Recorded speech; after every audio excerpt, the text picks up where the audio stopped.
Good afternoon, everyone. Thank you so much for being with us today to celebrate the release of this brilliant and very timely new book, Badvertising, Polluting Our Minds and Fueling Climate Chaos. We're lucky to be joined by both authors today, who will be in discussion about their book. Before throwing things over to you for any questions you have, whatever platform you're joining us on, just drop questions in the comments anytime during the session, and our moderator will pick some out at the end. It's my pleasure to introduce Andrew and Leo today. Andrew Sims is a political economist, campaigner, and author of several books on the environment and new economics.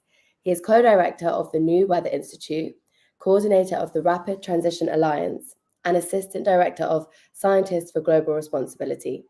He co-authored the original Green New Deal, came up with Earth Overshoot Day, and jointly proposed the Fossil Fuel Non-Proliferation Treaty.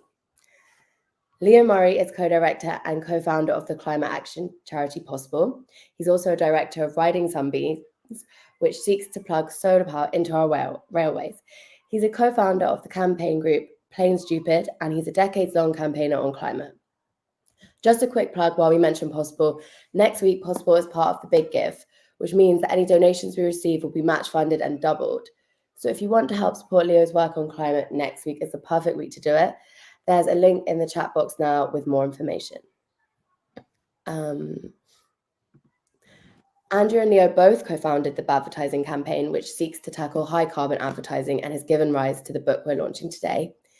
In this landmark book, Andrew and Leo raise the alarm on an industry that is making us both unhealthy and unhappy, and that is driving the planet to the precipice of environmental collapse in the process. The book asks, what is the psychological impact of being bombarded by literally thousands of advertisements a day? How are car manufacturers, airlines, and oil companies lobbying to weaken climate action? And most crucially of all, what can we do to stop it? To answer those questions, I'm pleased to hand over to Andrew and Leo. Thank you so much.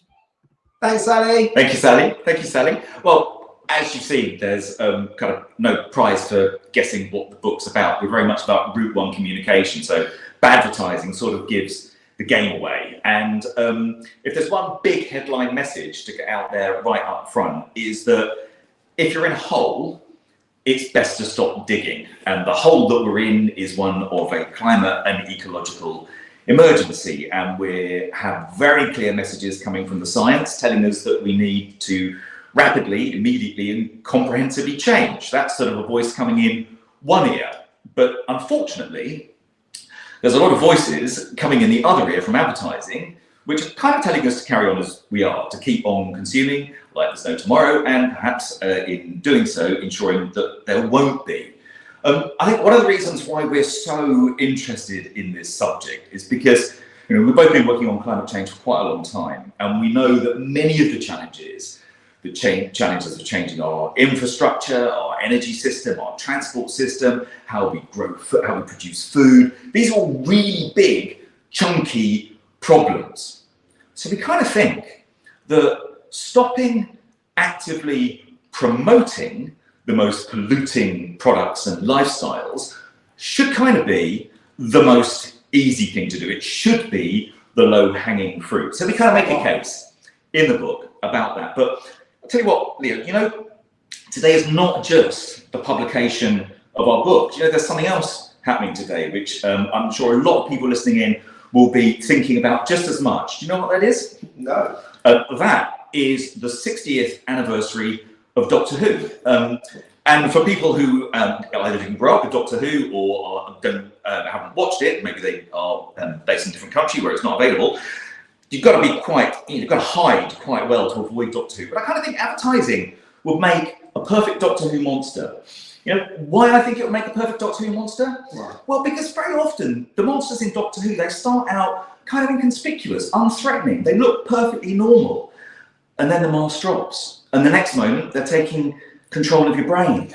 And then you realise they've got a plan, like a global domination plan. And that global domination plan is going to destroy conditions for life on Earth. So I thought, there's a bit of a parallel going on there. Unfortunately, advertising can use stairs. Advertising can use stairs. And just to demonstrate the point that advertising doesn't miss a trick, British Airways, big part of the aviation industry, one of the thorniest problems in tackling climate change, they've already jumped in and they've even co-opted the Doctor Who 60th anniversary. There are Daleks now at one of the big terminals out at Heathrow. So, scary as it may sound, these are the words of a bunch of scientists who wrote a paper about the neurological impact of advertising. We're going to come back to that later, but on the issue of monsters, they wrote, scary as it may sound, if an ad does not modify the brains of the intended audience, then it has not worked. And you might see a clip a little bit later of an animation we made in which a certain spooky fungus does exactly that, takes control of the minds of insects and has terrible, terrible consequences. Now, I think Leo as well, we both grew up at a time when debt-fueled hyper-consumerism was really getting going.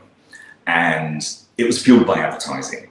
And if I close my eyes and try to think of TV jingles from advertising from my youth, they're all still deeply embedded in my brain. And most of them, considering I was a kid at the time, were for chocolate or fizzy drinks, kind of junk food, stuff that wasn't good for me. That wired me, that kind of got in there. And tomorrow is Black Friday. Black Friday, originally named after a market crash, and we're in a situation in which economic forces are potentially driving a kind of a climate crash. So when we think about Black Friday now and the massive carbon and ecological footprint it has, it makes me think quite a lot about fossil fuels. So when I think Black Friday now, I'm thinking carbon footprint, I'm thinking fossil fuel impact. And a lot of people will be rushing out and buying things. And one of the reasons they'll be doing that is that they would have been egged on by advertising. And advertising has an awful lot of tricks that even if you think you're not susceptible to it, are getting under your skin, are getting into your head. Now we know this because lots of people have done a lot of kind of experiments on it. And one of the fun ones, which you can look up on YouTube if you like, was one called the triple dipped chicken experiment, done by a great youth group called Bite Back 2030, in which they targeted a bunch of young people through their social media, through ambient advertising, for about a day before they invited them to go to a fast food restaurant. When they got to the fast food restaurant, there were about 50 different things they could have ordered from the menu. But because they had been primed with a host of really subtle advertising techniques to choose triple dipped chicken, guess what? Every single person chose that. And they probably all thought they were doing it purely out of freedom of choice, purely out of expressing what they want, but they hadn't. They've been primed. And this kicks in from a really early age. The research tells us that children as young as 2 become brand aware. From about the age of 3 plus, children at that age become subject to peer pressure about the kind of brands that they're wearing. We know that children exposed to advertising are less likely to form social relationships, friendly relationships. They're more likely to have difficulty paying attention and have their education sort of undermined by that. So no, it's something that really gets to you from a very early age and can shape your behaviour patterns for long after that. We know also from studies in the United States that children who are exposed to advertising are more likely to recognise unhealthy food choices and develop patterns of behaviour that follow that. And sometimes it can go a little bit crazy, and this goes to show the degree to which you might not be conscious of the way in which the advertising is affecting you. There was a great study done in the US using young people playing video games. People were invited to take part in a driving game, and people got to drive cars, some of which were blank and some of which had branding on them. One of the sets of students drove cars with Red Bull, the high energy caffeine drink. It's a kind of a brand that sponsors extreme sports. It's got a reputation for sort of getting out there and doing kind of risky things.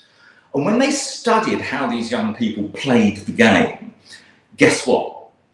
The people who were driving the cars with the Red Bull logos drove faster and more recklessly, and in some cases, they were perhaps more likely to win the race, but on a lot of occasions, they crashed out completely. Now, the interesting thing about this was that the people playing those games had no idea that they didn't have even necessarily consciously acknowledged and seen the Red Bull logos on the car. So we're being constantly manipulated in this way. And that's not surprising, because the very earliest advertising sort of specialists in the early part of the 19th century referred to themselves as consumption engineers. They were trying to engineer our social space, our cultural space, so that we would consume. But it's even a little bit more sinister than that, because one of the early practitioners was a guy called Edward Bernays. He was Sigmund Freud's nephew, and he learnt his craft doing propaganda and psychological warfare during the First World War under Woodrow Wilson's government. And he realised that there was a way in which you could use those techniques to engineer consent, affect people's behaviour and what they thought in peacetime too. But he knew that it probably wasn't a good idea to call it propaganda, so he came up with the idea of rebranding the whole of public relations, of which advertising is a big part, and called it public relations. So from propaganda to public relations. Leo, I think you've got a few thoughts on this too. Yeah, so I just, the fact that I've still got the finger of fudge ad jingle in my head, which is, I barely even ate them, you know, 40 years later, everyone watching will be able to think of a jingle from their childhood. Right, so that gives you a clue that stuff has happened inside your head that you're not necessarily consciously thinking. I'm thinking of the flake advert. Only Yes. the crumbliest, flakiest chocolate. Just one cornetto, you know, there's loads of this stuff, right? And it's in there, it's filed away, and it's affecting our behaviour. So people like me, we like to think that we are wise to all of this, and you know, people with a kind of, you know, a cynical, question authority take on the world tend to assume that at some level we are immune to these messages, because consciously we're alive to you know, the agenda that's behind them and everything. But I just want to recount an anecdote that was eye-opening for me. I don't fly because I've been freaking out about climate change for a long time, and it's been a long time since I took flights. So in the last 20 years I've been on 2 flights. Now one of those was for our honeymoon. We went to Costa Rica and we took the kids with us. They were 3 and 5, and it's been a long time since I've been out of the country, and certainly to somewhere so far away. I had a lot of trepidation, and coming out of the airport and driving through San Jose in a taxi, I had quite a lot of anxiety, you know, my family at home and everything. We passed a BMW showroom, and the sight of the BMW logo sticking out the side of this showroom sent a palpable wave of relief, familiarity, comfort, safety over me. And that was my first response was to suddenly feel kind of, oh no, you know, oh, I'm okay, there's a, you know, and then I was like, what just happened? Because I've never owned a BMW. To my knowledge, I've never driven a BMW, and at a conscious level, I have no positive feelings about BMW as a brand at all. But it still had that. I had that emotional response to encountering it in a moment of anxiety. This is true for all of us, right? So it's really important to recognise our own cognitive limitations in resisting this stuff. Yeah, a couple of other points about this. You know, we are hardwired in certain ways, people, and babies are hardwired to recognise faces. So a baby will literally recognise. They will pay more attention to 3 dots arranged like this. They will register that as a face than they do to 3 dots arranged like this, right? They recognise 2 dots, and that's 2 eyes and a mouth. And we are cognitively programmed to pick out faces in our visual environment. And advertisers know this extremely well. And so the Amazon logo is a brilliant example of this being exploited, where the Amazon logo is, of course, it's a smile. And it's been deliberately designed to be redolent of a smile. So even a little arrow, and it's like you're getting your staff, is like a little cheek fold. And all of this was completely deliberate. You know, what did he call it? Primal semiotics. The designer. Priming is one of the techniques the advertisers use. Exactly. So, and then I just want another anecdote. So this is just, they've been fairly rudimentary, right? The approach that they've had available to their marketers until fairly recently. But what's happened in recent times is the rise of surveillance advertising, where our every move is being watched by marketers, by companies which signed up to their services. We signed an agreement we didn't read, and what's happening is our data is being harvested all the time and then fed back in. So the other day, I watched a Netflix documentary with my son about inside the mind of a cat. And after we finished watching the documentary, my son went to bed. I went on Twitter, and I was getting ads for cat toys. Now, you know, that's how hooked up all of this stuff is, right? So never mind a finger of fudge. It's like, who knows how well they're manipulating us at this point? And you know, one sort of thing that we laugh about is I get advertised a lot. I get advertised private jets and SUVs, and that's because the algorithm sees that I post about those things on my social media and I send emails about them, and so I get targeted with adverts for those things. And of course, you know, Andrew and I are the anti-consumers of those products, so the robot's a bit dumb there. But of course, it's learning all the time. These things are learning all the time, and it can't be, it won't be long before they can manage to get, you know, completely transcend those limitations. So we should all be very worried about the extent to which our attitudes and our behaviours are being manipulated and being steered for commercial gain. Do you think we should move on? We've got a whole book to get through. I think we're going to rattle on. So the next thing we wanted to kind of just touch on a little bit is about the way, this may seem obvious, but it's worth pointing out how advertising does actually increase consumption, because sometimes the advertisers will contest that point, which we find a bit interesting. Which takes me to one of the first bits of work we ever did together, Leo, which was about the logical consequences of ever-increasing growth and ever-increasing consumption. And that was about a very large hamster, wasn't it? The Impossible Hamster. The Impossible Hamster, which you can also find on YouTube, which basically took the logic of believing in the possibility of infinite growth and to its logical conclusions. And it's a fact was not widely known at the time, but in the first few weeks of a hamster's life, they double in weight each week. And we just asked what would happen if it didn't stop. And, you know, on its first birthday, you'd have a 9 billion ton hamster. It's a very big hamster, which eats an awful lot. And in the real world, we have this situation in which the day in which the world goes into overshoot, when we start consuming more and producing more waste than the biosphere can replace and absorb, has been creeping ever earlier in the year. And it's perhaps telling that the last time that the world as a whole lived within our ecological means was back in the 70s, when hyper-consumerism fueled by advertising was getting going. And now this year, we started to go into ecological debt on the 28th of July, meaning that for every day after that, we're depleting the biosphere in a way which it cannot replace and absorb. And the fingerprint of advertising can be seen very clearly in this. And when we look at cars, we've done a lot of work about SUVs. And the ability of advertising to change people's buying patterns is quite extraordinary. And when you look at SUVs, it was just about a decade it took for SUVs to go from being about 1 in 10 of every new car bought to over 50%.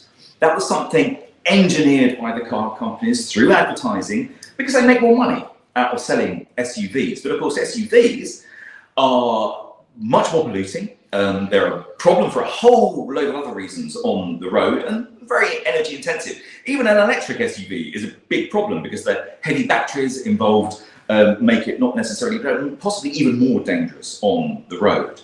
Now, I mentioned that advertisers, one of their sort of lines of defense is they say, oh, we're just about getting people to switch brands. But one of the big precedents that we take for the possibility of ending adverts that fuel the climate emergency is the way we achieved controls over tobacco advertising. Now, when the tobacco ad ban came in the early noughties, there was a dramatic spike up in major Hollywood films of scenes involving smoking. Now, of course, they weren't branded, but in subtle ways, it's highly likely that what the industry was doing was looking up for ways to continue normalizing the idea of smoking. And when we're surrounded by adverts for planes and for cars, that normalizes an activity. And we can see part of the result of that. We did a bit of number crunching a little while ago, which looked at the likely impact of advertising on emissions from cars and planes, i.e. the amount of additional consumption that was only happening because stuff was getting promoted. And we reckoned that in terms of greenhouse gas emissions, it was leading in a year to somewhere like an additional amount of emissions equal to either the Netherlands' entire emissions or almost twice those of Spain. And we also know from recent research that the opposite is true. It's that if you take that pressure to consume away, that consumption can go down. So when Transport for London, for example, introduced its ban on junk food ads, research looking at how people's behaviour changed in London for a period of time after that showed that there was about 1,000 calories less being consumed by each household a week. So we can see that, you know, it really does make a difference. So I think you're going to tell us a little bit about that tobacco stuff now. Yes. And a bit about cars and planes. So the best analog that we have for this, you know, what we're calling for is a tobacco style ad ban on high carbon product services, industries, lifestyles. So we've got a whole chapter on how did we win the tobacco ad ban, and I'm going to try to put out a couple of insights from that. So first of all, got to thank David Boyle. He's our colleague on the Badvertising team. He did most of the legwork in researching the history of this. It is fascinating, you know, you've got to read the whole chapter. But I mean, the key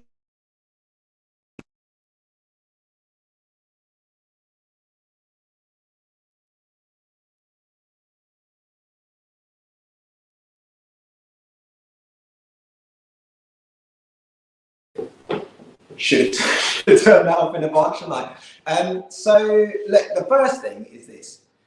The reason why advocates for the people who had, the public health people who had recognised that this was a huge public health disaster, that so many people were smoking, the reason why they advocated for a ban on advertising this stuff is that it creates dependency in users. And a large portion of the British population had become dependent on tobacco-based products. And so you couldn't just implement an immediate ban. You know, there just would have been a black market in tobacco, right? It would have been impossible to do. It would have been socially unacceptable.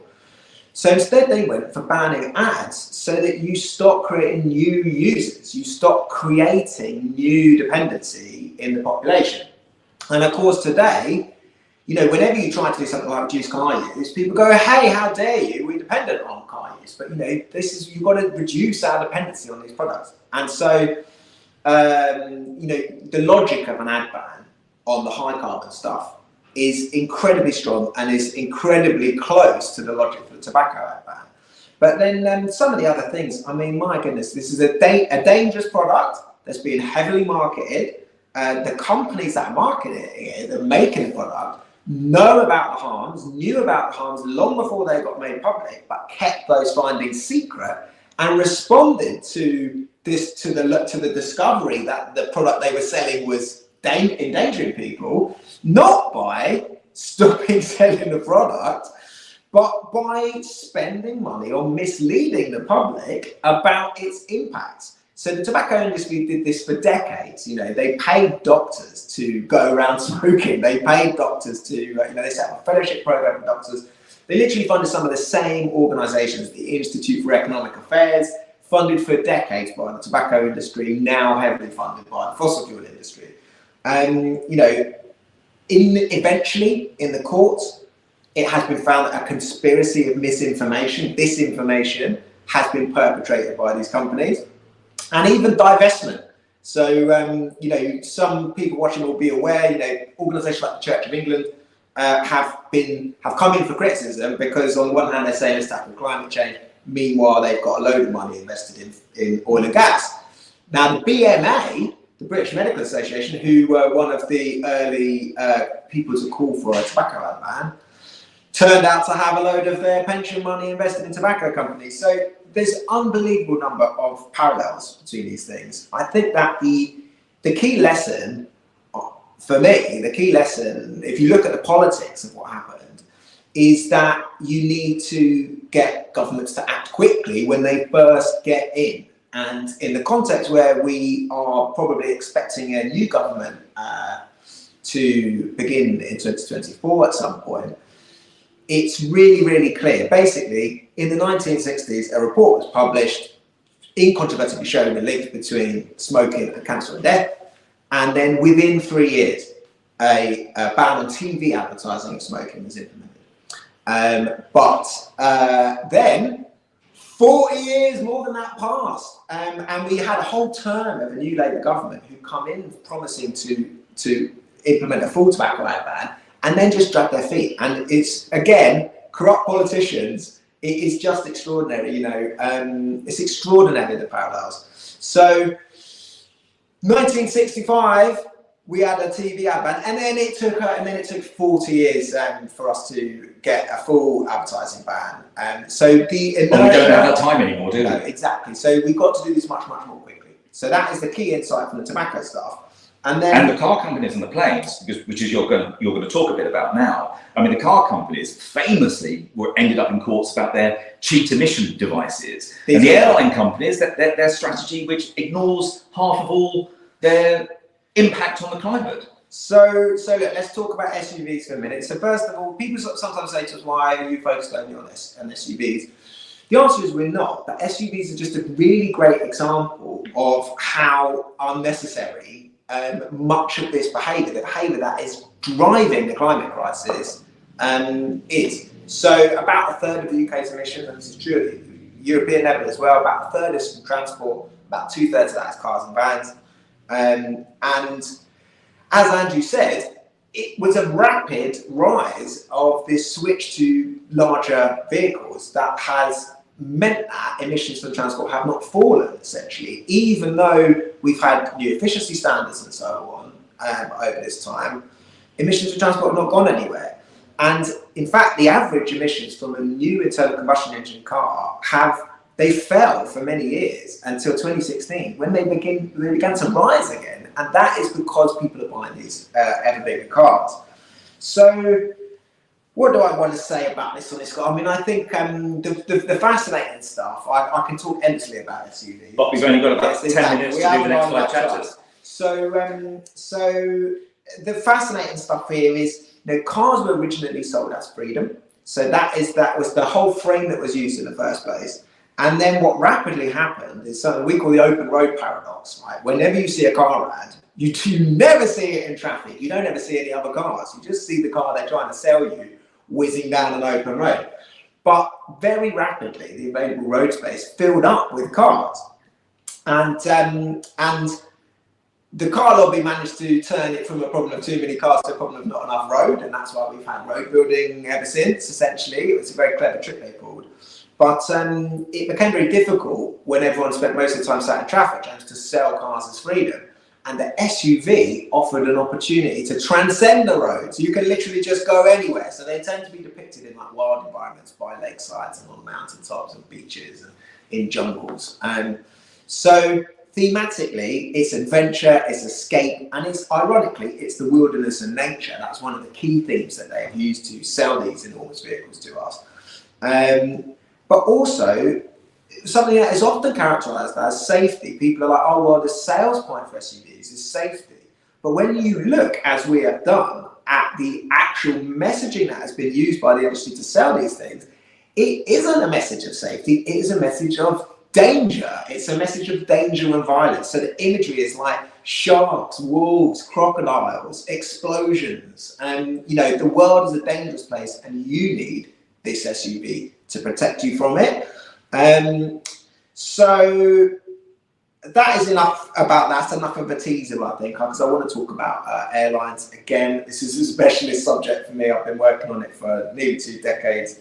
One very funny thing is that ICAO, which is the UN body that governs aviation, has been using Icarus from Greek myth as an emblem for ICAO for many years, all through the 80s. That it was on a lot of their promotional material. But of course, the myth of Icarus, if you know it, is that he doesn't end well. He flew too close to the sun and plummeted to his death. And that is very analogous to the situation that we've got today. So again, I could talk about the impact and the damage.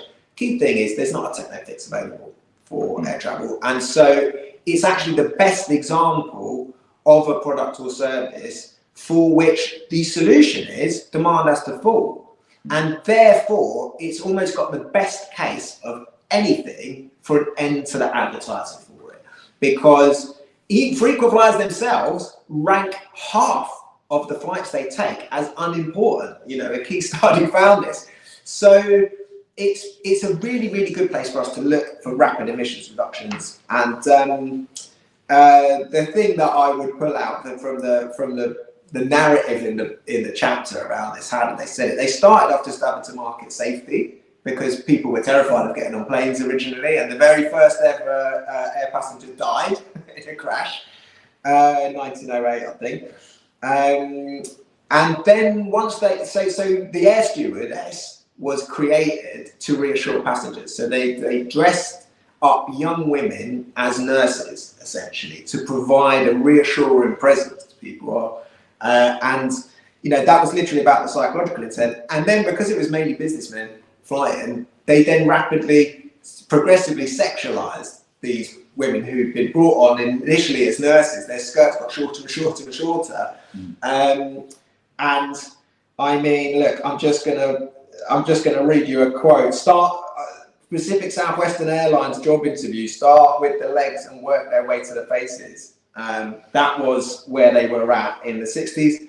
Civil Rights Act in the 70s meant that they were some of the first people to use the Civil Rights Act, and eventually we ended up with what we've got today, which is gender neutral flight attendants, and they're not so sexualized.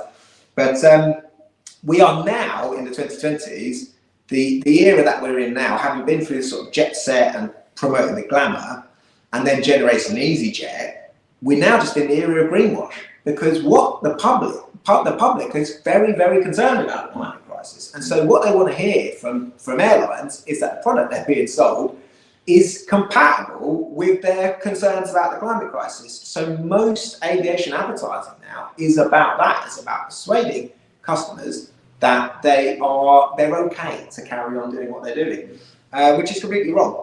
I mean, it's riddled with falsehoods. And so this is the segue to the last bit is, we don't have a regulatory framework that is set up to deal with the scale of the greenwash that is now coming from these high carbon industries. Yeah, and I'll jump in on that and say, when you think about all those airline and car adverts, and how clever the advertisers are sometimes, even about dodging the way in which they might be regulated, and they do that very often through sport. Sport used to be very much used by tobacco companies to promote themselves because of the association with health and vigour and youth. And one of the things which has replaced that is high carbon advertising. Once you start seeing it, it's almost impossible to miss it. Think of a Premier League football club, think of a big global sports competition, and what you'll see on the billboards, pitch side, or in all the promotional materials, are airlines, car makers, and indeed fossil fuel companies. There was an occasion a couple of years back on the Australian Tennis Open where the three courtside sponsors were a fossil fuel company, an airline, and a car maker. And the thing about sport is it's got massive media real estate, in the sense that the pages devoted to it in the newspapers, the time devoted to it on TV, the audiences it can get. The really big global sports events get audiences in the millions. And what we're seeing is some of these major polluters, some of the highest carbon advertisers, they're all over sport. And sometimes the greenwash kicks in some slightly embarrassing ways. There was an occasion not very long ago, in which Manchester City, a football club which has got quite a lot of fossil fuel money behind it, was trying to show that it could be environmentally responsible. What did it do? It invited people coming to its airline-sponsored football stadium to recycle their plastic cups, for which they were rewarded with, guess what? Air miles. And more recently, even some of those sports which you would think would be the poster childs for more environmentally friendly ways of doing it have been targeted by the fossil fuel companies. So there was a big falling out when British Cycling took on Shell sponsorship, which led to a lot of members leaving, it led to its chief executive leaving. And you get really bizarre occasions when one of the world's biggest outdoor ski events is sponsored by a fossil fuel company and a big car maker. And some colleagues of ours worked out that the emissions from those two sponsors alone were enough to melt an area of snow over 200 times the size of this huge 90-kilometre long race. So there's kind of crazy things going on, because sport is very vulnerable to climate change, but it's got its own big carbon footprint. But at the moment, it's being used as like a giant billboard to promote high carbon lifestyles. And we think that's a problem. So what are we going to do about it? Well, we do talk a bit about the problems of how advertising is not sufficiently regulated at the moment. We talk about how even when ads get banned, and actually just yesterday, an advert for a misleading, socially irresponsible SUV was banned, but that takes a lot of work to make that happen. But in many cases, it takes ages for these things to happen, so the horse has already bolted. The advert's already been seen for about a year before it happens. Too few of the adverts, especially the environmental complaints that are made, too few of those get investigated, and only a tiny percentage see formal implementation of rules, like it's just a bit over 2%. The system is a bit unclear, it's quite difficult. It's also very hopeful in that the whole system relies upon the deterrent effect. So that if one ad gets banned, the idea is it's meant to kind of like scare other people off. But we've seen cases in the recent months in which an ad having been banned by a company sees the same company produce almost the identical ad in about a month later. So the deterrent effect, we know, isn't working. And also the remit of the regulators or the self-regulators, this is an industry that marks its own homework effectively. The remit is very narrow, and there are lots of get-outs where things just don't fall within the scope. So what we want to see, just to kind of wrap up on the kind of action we want to see, is tobacco-style controls on high-carbon advertising, and we want to see a more effective regulatory system, a properly resourced regulator which is truly independent from industry. We want to close those loopholes. We want proper enforcement powers, the ability to suspend adverts while they're being investigated, and for them to be like proper fines available. So, and for the system to be more proactive, to go out and find the bad ads and sort of stop them at source, so it doesn't have to be citizens and well-meaning campaign groups who are sort of thinly stretched and don't have many resources. But there is a bit of good news here in that we're already starting to see towns and cities, even in the UK, we've got areas like Cambridge, Norwich, Basingstoke, Coventry, adding on to the current controls that they have on advertising for other sort of forms of harmful advertising, rolling out high carbon activities. We are seeing some really interesting creative interventions at the local level. Our colleagues of ours in Bristol who replace advertising billboards with art and community action. This is pretty fantastic. And it's important to remember that there are already models for the media which do not rely upon advertising at all. One of the reasons why it's really important to defend public service broadcasting, which can function without advertising, and use all those other forms of like citizens journalism, alternative funding models, and whatever techniques you've got for like blocking ads whenever you can. So we think there is a bit of hope, and we know that if we can just do this most simple of thing, of taking away the pressure to overconsume, driving that level of consumption, which would not happen were it not for the advertising. We'd be in a good position. Perhaps just before we can go to the questions, just finish with a favourite anecdote, I think possibly of both of ours, is when a little known in terms of the wider public unit of government, which was called the Behavioural Insights Team. It was more popularly known as the Nudge Unit, while it was still in government or part of Whitehall, produced a report, a short-lived report, in which it came to the conclusion that we do not have our time to nudge our way to net zero emissions. So this was the Nudge Unit saying that nudging wasn't going to be enough. Now, this wasn't popular with the government at the time, so that report was rapidly withdrawn, and the Behavioural Insights Team soon found itself outside of government, outside of Whitehall. And we know that the message is getting through in some places. One of the House of Lords select committees has come up with the recommendation that we need to end this kind of high carbon advertising. So we are kind of making some kind of progress. I hope with that we've given you a little bit of a taster, a little bit of a teaser of what the book's about, some of the stuff that's in there, but we'd now be really happy to answer any questions and take any points that people would like to raise. Hi. Thank you so much, everybody, for sharing all the questions during this conversation. Please keep them coming in the comments if you have some now. We've got time to ask some of them. So there are quite a lot. So just bear that in mind, Theo and Andrew. Okay. Well, there's a few. I think you'll want to answer them all in detail. So the first one is kind of Debbie Plummer and Emma Tozer have asked quite related questions. Is all advertising toxic? And do you think advertising has a role in encouraging people to take positive climate action? Advertising is undoubtedly powerful. Why shouldn't we harness that to drive positive climate action? Let me know if you need me to go over it again. No, listen, that's great. And so the answer is that what the evidence shows is that advertising that's trying to sell us products it triggers intrinsic values and materialistic values which harm our well-being. So our psychological well-being, it goes down when we have those values activated.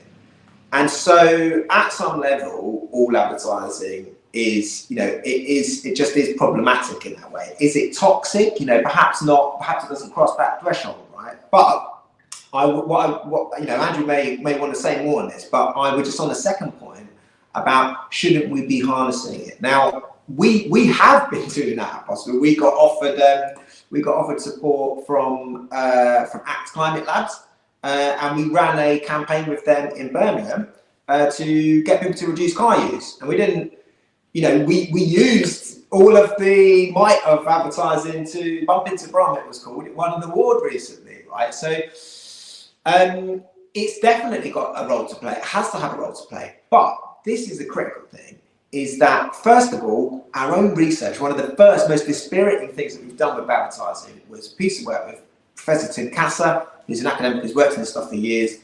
What he looked at was the relationship between exposure to SUV ads and propensity to buy those, but also exposure to pro-environmental messaging, the kind of thing that we do at Possible.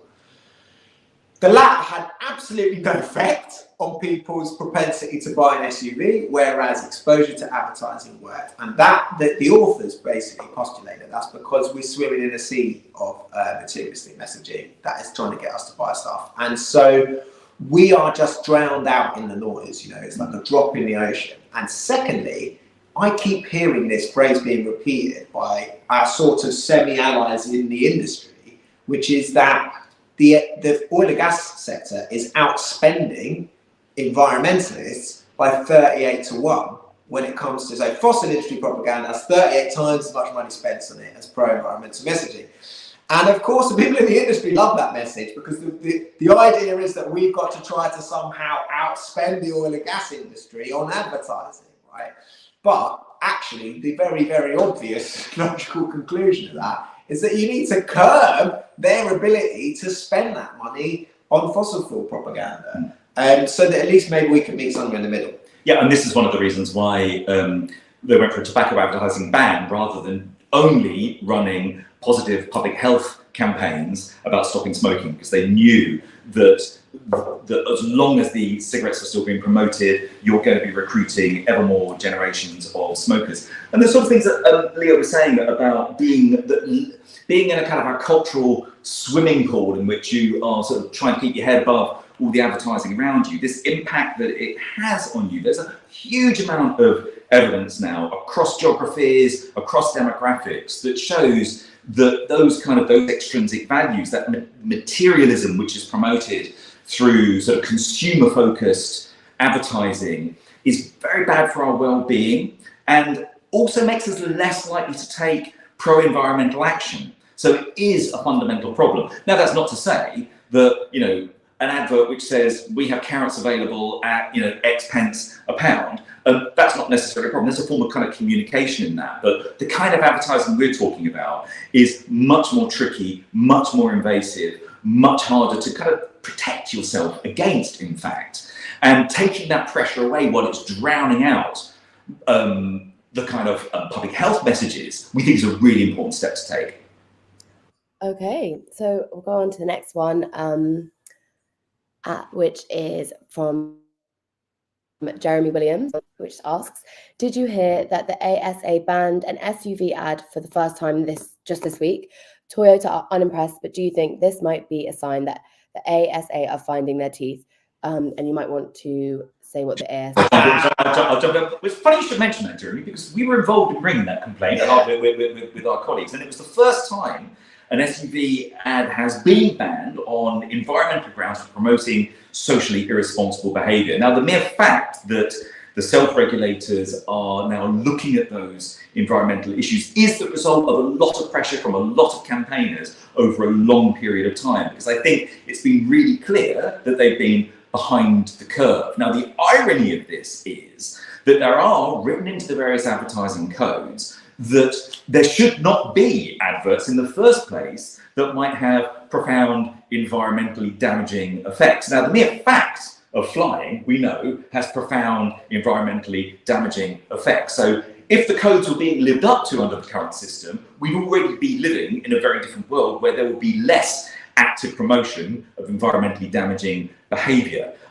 There is some new rules. There are some new rules coming in the European Union, but we're still way short of getting to a point where we stop being in a slightly absurd position where we're kind of actively promoting our own long-term demise by normalising and promoting high carbon lifestyles and products. So I've got to give a shout out to our advertising partners at Ad Free Cities who led that work.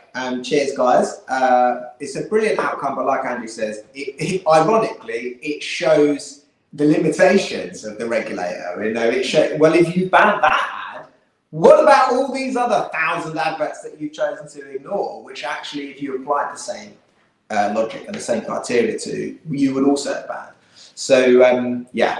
I mean, one of the, just to give another example, we did make a complaint about a Land Rover advert which pictured one of their large vehicles, you know, hugely sort of the missing one, in dappled sunlight by a forest with the words "life is so much better without restrictions." Now, we thought that in the kind of behaviour that was probably encouraging. Lockdown. That was during lockdown. We thought that was kind of it was kind of crazy that was allowed, but that was overruled. That was not accepted. Okay, great. And another question from Nadine Story is, just in time, what can we do about Black Friday, in your opinions? Okay. Well, one of the things you can do, I suppose, is to not shop. Don't take the inducement. Another thing you can do is to join your nearest Ad Free Cities campaign. Get involved.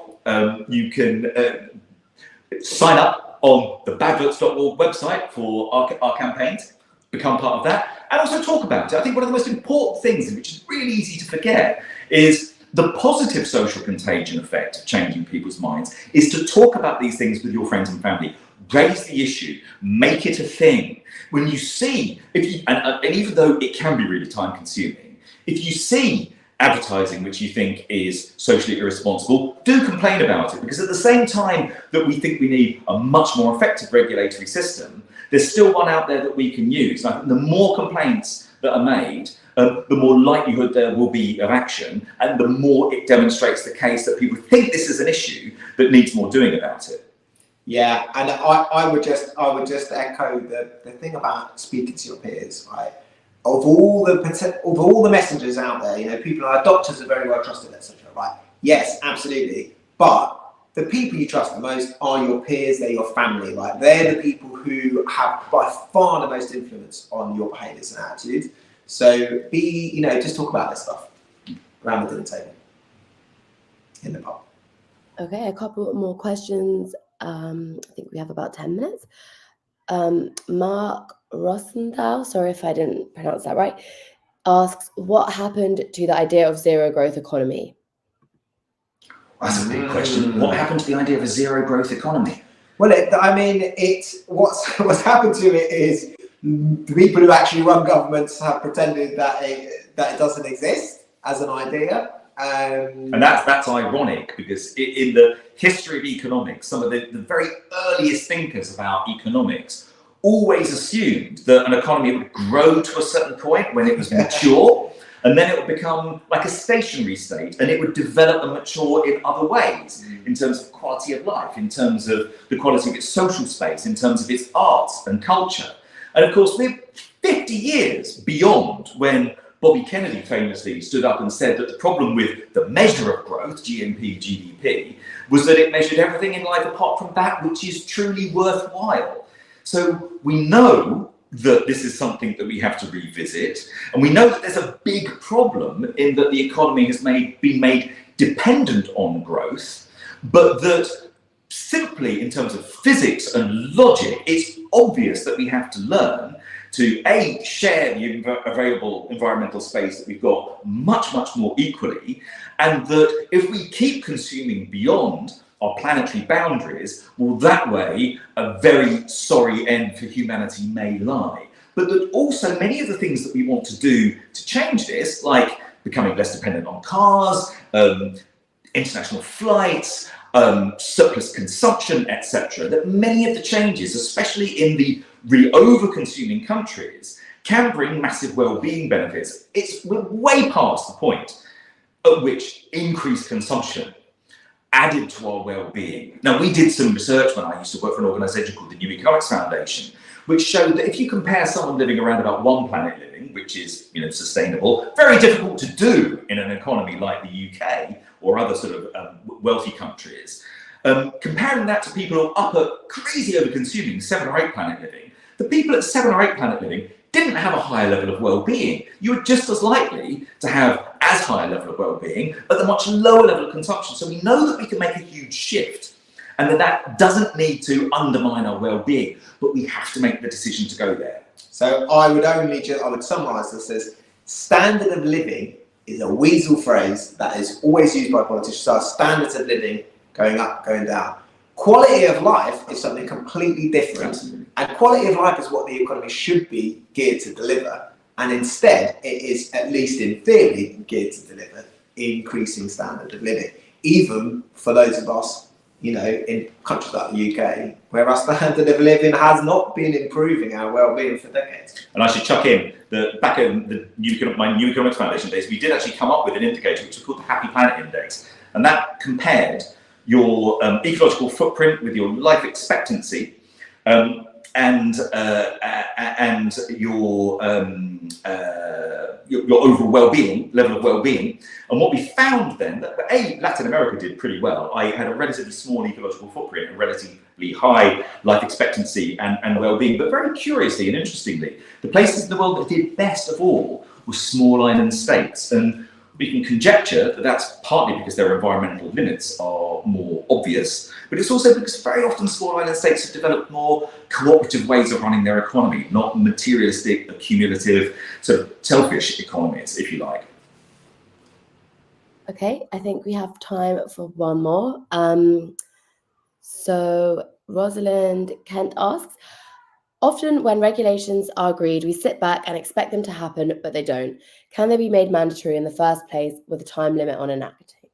Oh, I love that. So, I mean, that you You must read the book because the tobacco chapter is such an illustration of even though everyone had sort of in theory agreed that they were going to do something, it didn't happen. Time kept passing, and the story of the tobacco legislation is that in fact it only wound up happening in the end through a private member's bill that a Lib Dem Lord introduced after there'd been a whole term of a new Labour government where they hadn't done what they'd said they were going to do. They deliberately tabled the legislation to ban tobacco advertising for a time when they knew it wasn't going to get the parliamentary time that it needed to be passed. So they needed to look as if they were doing it, but actually be safe, because they'd made deals with the likes of Bernie Ecclestone and taken a load of money off of it.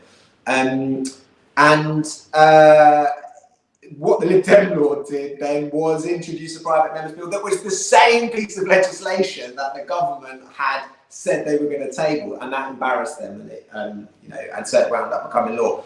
But the key lesson for me from all of this is that we need to get people to do stuff very quickly at this point, because as soon as there's a danger, a regulatory threat, a legislative threat to powerful vested interests, they mobilise. And they use all the tricks in the book. They do insider lobbying. They pay people off. They have ministers moved out of post, in order to stop things from happening. So speed is of the essence. And one of the other lessons there is we have to be sort of relentlessly vigilant, because the battle is never entirely won. Even now, the tobacco industry pushes back on this. They're pushing into new markets. Yeah. They find ways of very subtly getting money into sponsorship and promotion. Millions and millions have still gone quite recently into Formula One, for example. So we've got to be constantly vigilant on this. Okay, so that is it for today. Our time has come with Andrew and Leo has come to a close. Thank you so much, everybody, for all the insightful comments and questions. And really sorry if we didn't quite get round to yours. I'm sure you're raring to pick up a copy of the book, and you'll see a link to the Pluto website along with a discount code in the chat now. So all that remains is for me to thank you again so much for being here, and thank you to Andrew and Leo for this really interesting conversation based on their absolutely inspirational book. Thank you again, and enjoy the rest of your day. Goodbye. Thanks very much. Thanks, Sally. Thanks, everyone.